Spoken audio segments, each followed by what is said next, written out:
법원 앞에 모인 윤석열 전 대통령 지지자들이 태극기를 흔들며 무죄라고 목소리를 높였습니다.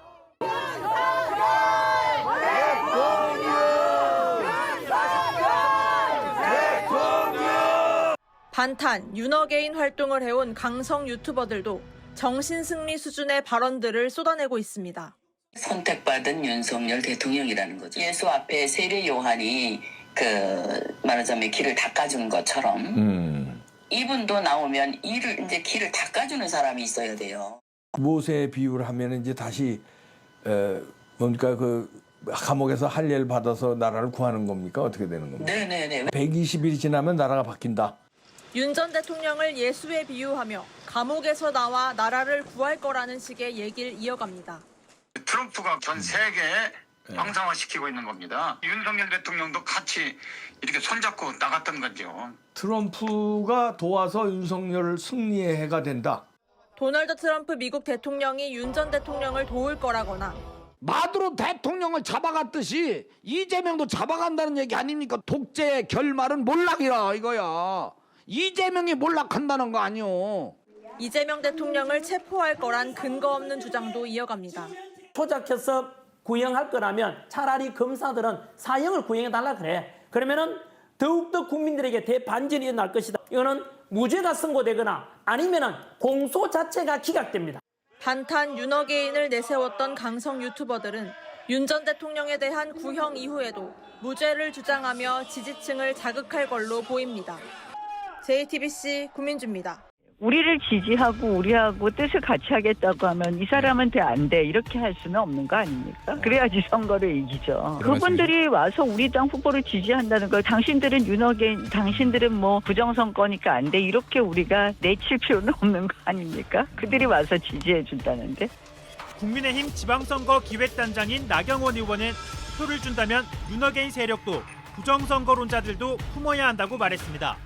앞서 조원진의 우리공화당, 정광훈의 자유통일당, 황교안의 자유화혁신 등과 연대할 수 있다고 한 장동혁 대표의 보수 대연합 행보와 보복을 맞춘 것으로 풀이되는데요.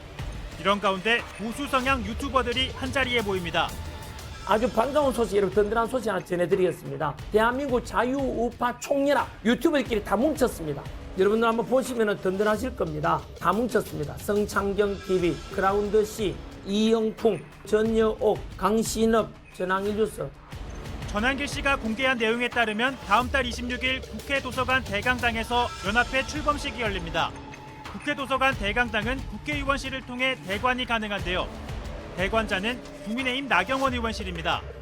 김민전 의원의 백골단 기자회견 주최 등 민의의 전당인 국회에 극우 성향 집단을 반복적으로 끌어들이는 국민의힘의 행태는 매우 심각합니다. 나경원 의원은 국회를 극우 유튜버 세력의 활동 무대로 제공하려는 것입니까? 나경원 의원실은 국회 규정 위반은 아니다며 전한길은 오는 줄도 몰랐다고 밝혔습니다. 자유진영 언론 매체를 다양하게 불러 미디어 정책이나 환경에 대해 설명을 듣고 논의하는 자리라고 설명했습니다. 연합회 수석 부회장이라고 소개한 강용석 변호사는 국민의힘 지도부도 참석한다고 밝혔습니다. 이제 장동욱 대표도 온다고 확답을 했고 장동욱 대표가 우리가 황교안이다 이렇게 얘기했더니 한동훈이랑 이쪽은 또 발작을 하잖아요. 법원 폭동 사태를 부추기고 탄핵 국면에서 음모론을 퍼뜨렸던 유튜버들의 영상이 무더기로 삭제됐습니다. 그러면서 후원금으론 최소 12억 원을 챙긴 걸로 파악됐습니다. 김필준 기자의 단독 보도입니다. 단독 서부지법 폭동은 중국인이라는 제목의 유튜브 영상. 올 1월 22일 올라와 70만이 시청했지만 지금은 삭제됐습니다. 또 다른 유튜버는 부정선거를 주장하는 모스탄 전 대사 입국 환영 영상을 올렸는데 역시 삭제됐습니다.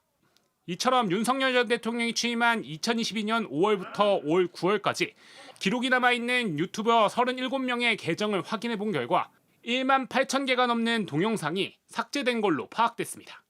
그런데 삭제된 동영상을 통해 얻은 슈퍼챗 수익은 12억 6,800만 원에 달했습니다. 광고나 직접 후원 계좌로 받은 금액 등은 제외한 숫자입니다. 막대한 슈퍼챗을 받았고 그거 영상을 지웠다는 자체가 뭔가 뒤가 구린 것을 확실히 보여주는 증거 아니냐.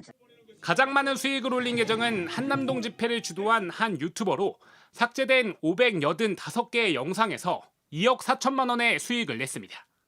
부정선거를 주장하던 또 다른 유튜버는 2,196개의 영상이 지워졌는데 여기에서만 1억 2,600만 원을 벌었습니다. 이 밖에도 지워진 영상 중엔 검찰이 긴급 압수수색에서 찾은 것이라거나 헌재 내부 최신 정보 등 정부 관계자가 아니면 알 수 없는 정보를 다룬 것들도 있었습니다. 지침이라든가 정보를 가지고 방송을 했다는 얘기가 많았는데 정권 교체가 되니까 바로 다 지운 부분들은 뭐 그런 내용들, 의혹들을 뒷받침하는 거예요. 앞서 윤석열 정부 대통령실 시민사회수석실 관계자도 JTBC에 유튜버가 여론의 방향이라고 생각해 언론보다 빨리 현안에 대해 정보를 넘겨줬다고 시인한 바 있습니다. 민주당은 윤석열 정권과 일부 유튜버가 결탁된 정황이라고 보고 수익금 환수가 필요하다고 지적했습니다. 공생한 극우 유튜버들이 영상을 삭제하고 있습니다. 환수 조치를 위해 이번 문체위 국정감사에서 할 수 있는 모든 방안을 강구하겠습니다. 다만 유튜브 미국 본사의 협조 없이는 쉽지 않을 것이라는 분석이 나옵니다. JTBC 김필준입니다. 극렬 지지자들과 유튜버들이 극단적인 주장들을 쏟아내면서 이 아이들에게 나쁜 영향을 미치고 있다는 우려도 나옵니다. 교실에선 음모론과 가짜 뉴스가 하나의 놀이처럼 퍼지고 있다는데 이 내용은 이은진 기자가 취재했습니다. 중2 딸을 둔 엄마는 새학기를 맞아 아이의 휴대폰 알고리즘 단속에 나섰습니다. 저희 딸도 되게 장시간 휴대폰을 하는 편인데 뭘 보는지 또 뭐를 클릭하고 있는지 뭐에 빠져 있는지 알 수가 없어서 쉬는 시간마다 휴대폰을 보는 아이가 극우 콘텐츠라도 접할까 걱정이란 겁니다. 뭐 극우 집회나 뭐 극우에서 하는 방송 같은 게 그냥 우연히 지나칠 수도 있잖아요. 또 아니면 친구들이 얘기하니까 호기심 때문에 찾아볼 수도 있고 해서 딸이 가장 많이 본다는 유튜브에 들어가 봤습니다. 계엄령만 검색해도 내란을 옹호하는 유튜버 영상이 곳곳에 뜹니다. 겉보기엔 학생용 채널 같은데 막상 내용은 부정선거 음모론입니다. 이런 가짜뉴스를 아이들은 금세 흡수합니다. 그리곤 교실까지 가져옵니다. 국회에다 병력을 더 넣었었어야지 이런 얘기를 한다든가 국회를 해산시키는 것 그거 하나를 못해가지고 저런 꼴을 당하느냐라든가 이런 얘기를 하는 것. 꼭 이런 극우 이념을 따르지 않더라도 아이들에게 탄핵과 계엄은 재미있는 놀이거리가 된 지 오래입니다. 틱톡에 윤 대통령 이름만 쳐도 교복 입은 학생들 영상이 쏟아집니다. 노래방에서 아이돌 노래를 개사해 부르고 대통령을 따라하며 숏폼 영상을 찍거나 국민들이 뽑아놓고서 갑자기 돌아와가지고 탄핵을 하자는 게 말이나 됩니까? 만화 티니핑 캐릭터를 만들기도 합니다. 재밌고 참신한 이야기로 받아들여지는데 그거는 재밌고 참신함이 아니다. 왜냐하면 우리 사회의 가장 근본적인 가치를 훼손한 거다라는 거. 전문가들은 아이들이 비판적 사고를 제대로 훈련받지 못한 상태에서 소셜미디어를 통해 무비판적으로 극단적 논리를 받아들이게 된다고 우려합니다. JTBC 이은진입니다.